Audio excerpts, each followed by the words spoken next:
Bismillahirrahmanirrahim. Assalamualaikum warahmatullahi wabarakatuh. Alhamdulillahirabbil alamin, la haula wala quwata illa billahil aliyil azim. Allahumma shalli ala sayyidina Muhammad wa ala ali sayyidina Muhammad. Allahumma shalli ala sayyidina Muhammadin al-fatihi lima ughliq wal khatimi lima sabaq wa nasil haqqi bil haqq wal hadi ila siratal mustaqim wa ala alihi haqqa qadrihi wa miqdaril azim. Imam Al-Ghazali mengatakan di dalam kitab Kimia As-Sa'adah bahwa mengenal diri adalah kunci mengenal Allah. Hal ini sesuai ungkapan man arafa nafsahu arafa rabbahu. Barang siapa mengenal dirinya, ia mengenal Rabbnya. Kita sedikit meningkatkan ma'rifat, ya. Ma'rifat niku mengenal. Ini diajarkan oleh Imam Ghazali di kitab Kimia As-Sa'adah. Allah berfirman, sanurihim ayatina fil afaqi wa fi anfusihim hatta yatabayyana lahum annahul haqq. Awalam yakfi bi rabbika annahu ala kulli syai'in syahid. Kami akan memperlihatkan kepada mereka tanda-tanda kebesaran kami di segenap penjuru dan pada diri mereka sendiri, sehingga jelaslah bagi mereka bahwa Al-Quran itu adalah benar. Tidak cukupkah bagi kamu bahwa Tuhanmu menjadi saksi atas segala sesuatu?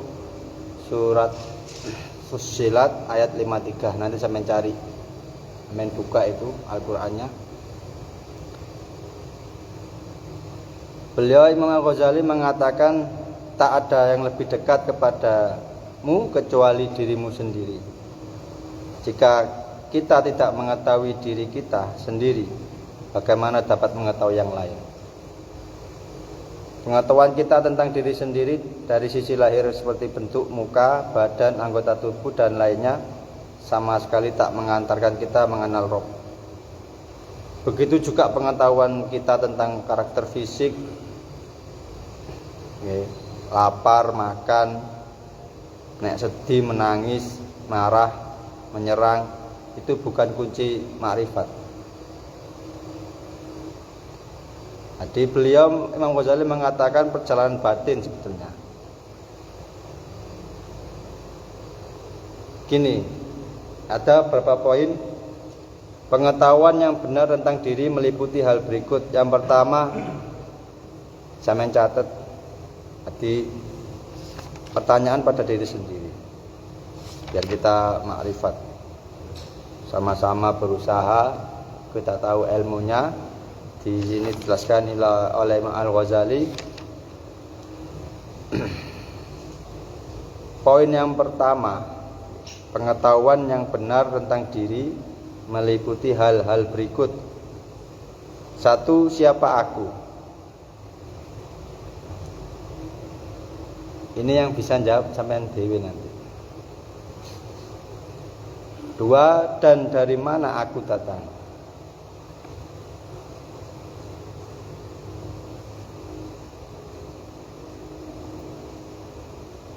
Jadi sering-sering bertanya pada diri sendiri. Karena yang lebih dekat pada kita adalah diri kita sendiri. Nomor 3, kemana aku pergi?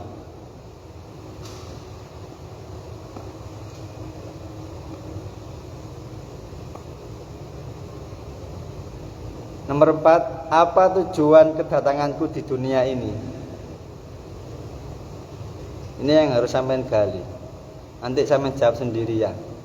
Jawabannya saya mau dari sampean. Gak boleh nyontek. Kita sering meningkatkan ketakwaan kita. Nomor berapa? Nomor 5,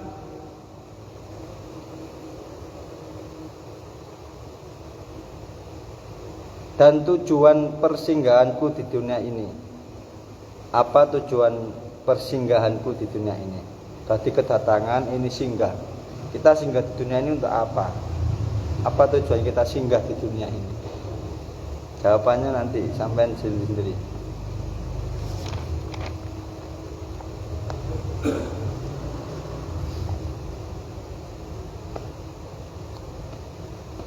Nomor 6 nggih.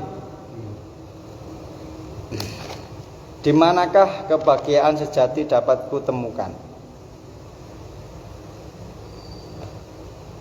Itu nanti Pak Tri, Pak Cak Arif, Cak Wawan tanya pertanyaan itu saya menjawab sendiri.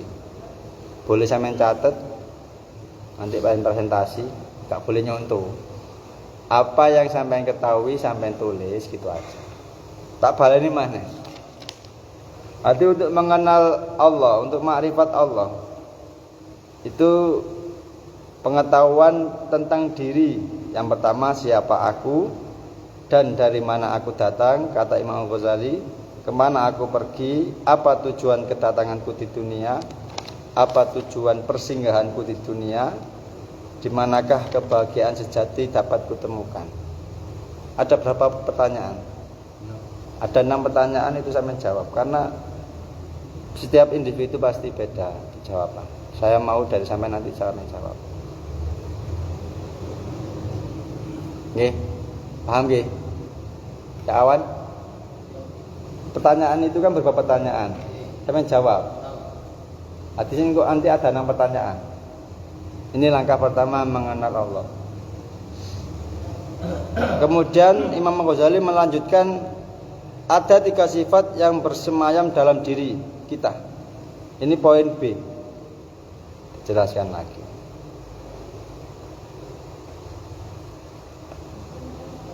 Poin B, maka ketahuilah ada 3 sifat yang bersemayam dalam diri kita. Ini dijelaskan.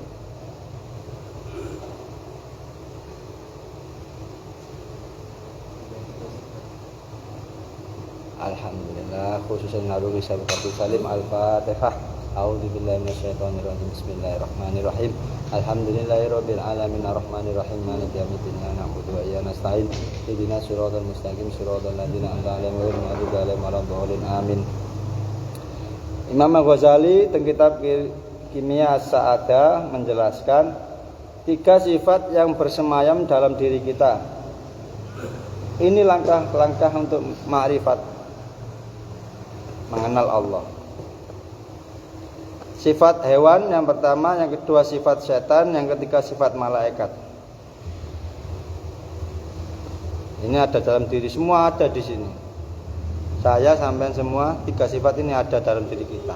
Sifat hewan, sifat setan, sifat malaikat.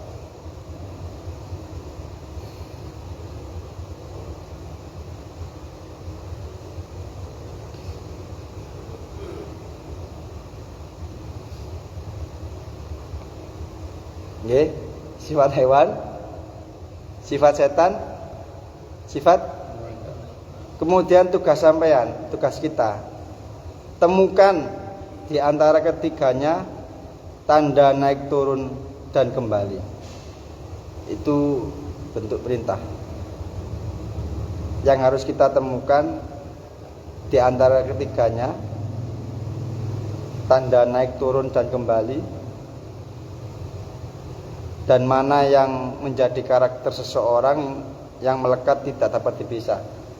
Dari 3 tersebut, Imam Al-Ghazali mengatakan temukan.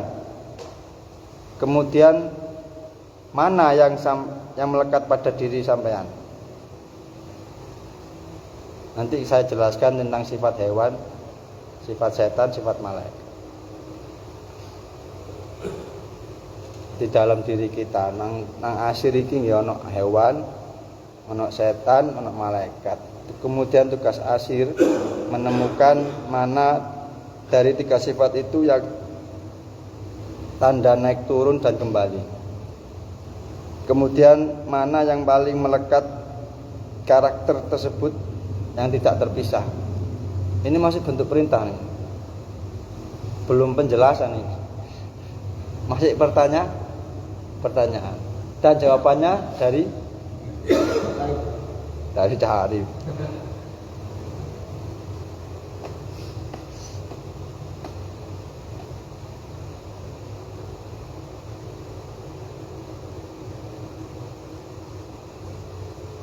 Imam Al-Ghazali mengatakan tanpa mengungkap rahasia ini tak akan kita temukan kebahagiaan sejati.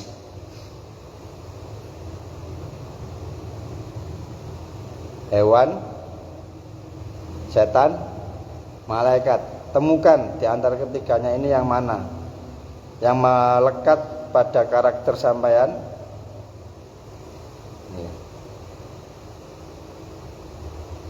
Ini baru penjelasan dari Imam Ghazali. Langkah pertama untuk mengenal diri yang pertama, ini poin C.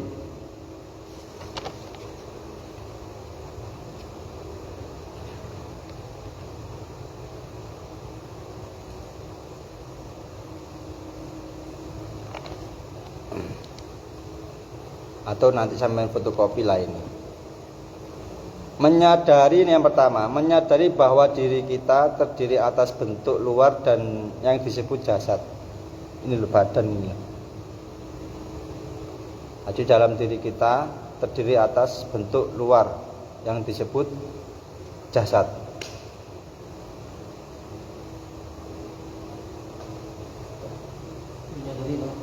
Menyadari bahwa diri kita terdiri atas bentuk luar yang disebut jasad.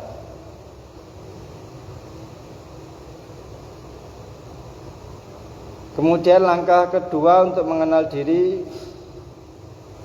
wujud dalam diri kita yang disebut kalbu atau ruh. Mulanya saya mengenakan dalam diri kita ini ono asir, ono aku, ono ati, ono nafsu. Kita harus koreksi, intinya muhasabah. Jadi wujud yang kedua wujud dalam diri kita yang di dalam, karena di luar, bentuk luar. Ini bentuk dalam disebut kalbu dan atau ruh. Nih. Kalau bentuk luar jasad, kalau bentuk dalam disebut kalbu atau ruh.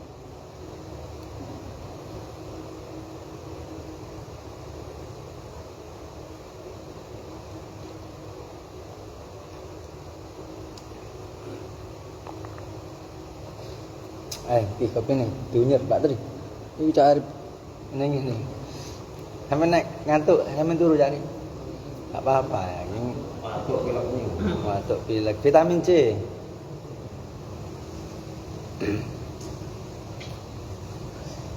Ayo kopi nih.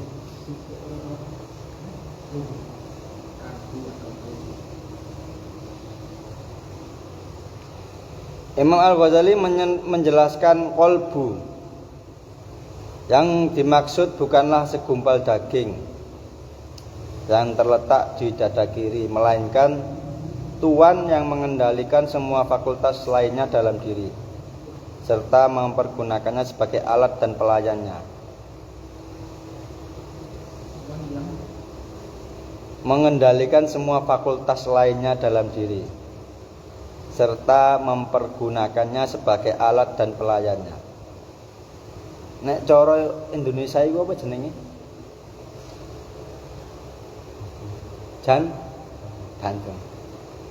Yang dimaksud kolbu itu bukan segumpal daging alias jantung. Hati mbek jantung padha Pak Tri? Beda. Yang sebelah dada kiri ini apa? Jantung. Yang hati? Misalnya jantung. Hati fungsi kolbu ini Tuhan yang mengendalikan semua fakultas lainnya dalam diri.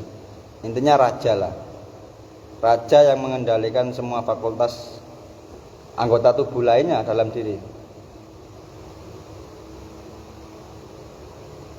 Untuk anggota lainnya sebagai alat dan pelayannya. Kolbu pada hakikatnya bukan sesuatu yang indrawi, melainkan sesuatu yang gaib. Mulane Gusti Allah ini memandang kita bukan dari bentuk rupa dan jasad dan pakaian, tapi melihat dari hati. Mulane kita bersihkan hati kita terus, karena ini adalah tempat pandangan Allah.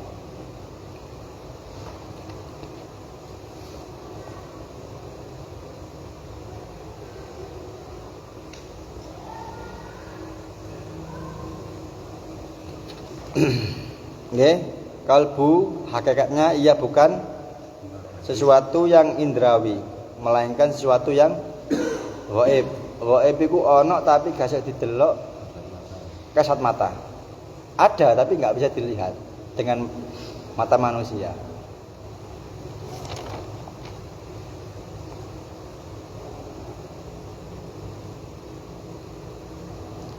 Beliau mengutarakan kalbu ini muncul ke dunia sebagai pelancong dari negeri asing untuk berdagang, dan kelak akan kembali ke negeri asalnya, yaitu akhirat. Pengetahuan tentang wujud dan sifat-sifatnya inilah yang menjadi kunci mengenal Allah. Sebagai pemahaman mengenai hakikat kalbu atau ruh dapat diperoleh seseorang dengan menutup matanya. Iki lho. Iki nang kene kesimpulane. Memahami mengenai hakikat kalbu atau ruh dapat diperoleh seseorang dengan menutup mata dan melupakan segala sesuatu di sekitarnya selain dirinya sendiri. Dengan begitu ia akan mengetahui keterbatasan sifat dirinya itu. Akhirnya kita lemah. Yang ada hanya Allah. La ilaha illallah Muhammadur Rasulullah. Ya. Ini caranya gitu. Sampeyan dukun nutup mata, memahami, ya, melupakan semuanya, melupakan sekitar kita wis. Sejenak. Melupakan sejenak. Yang kita ingat hanya diri kita. Nanti kembali ke pertanyaan yang awal tadi. Kalau kita ini la ilaha anta subhanaka inni kuntu minadz dzalimin. Rabbana dzalamna anfusana wa illam taghfir lana wa tarhamna lanakunanna minal khasirin. Inna lillahi wa inna ilaihi raji'un.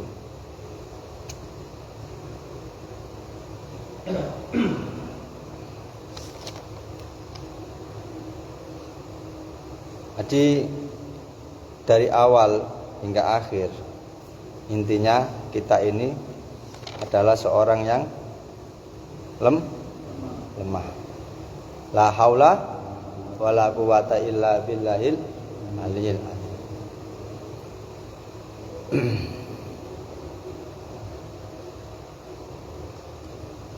Ini cukup sekian. Kalau ada pertanyaan monggo, kalau nggak ada presentasi silakan.